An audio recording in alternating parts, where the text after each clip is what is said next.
Bharat news 44। जमीन बळकावून मालमत्ता हडप करणाऱ्यांवर आता सरकारकडून कठोर कारवाई होण्याची शक्यता आहे।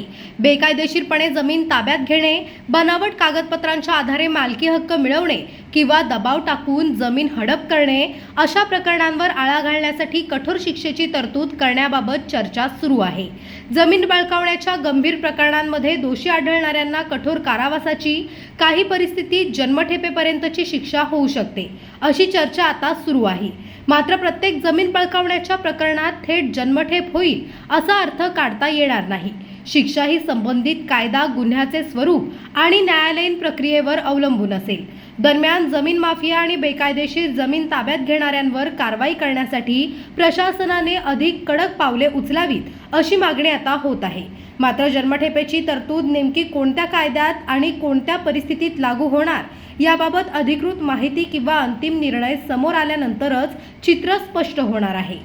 अशाच नवनवीन अपडेट्ससाठी बघत रहा भारत न्यूज 44।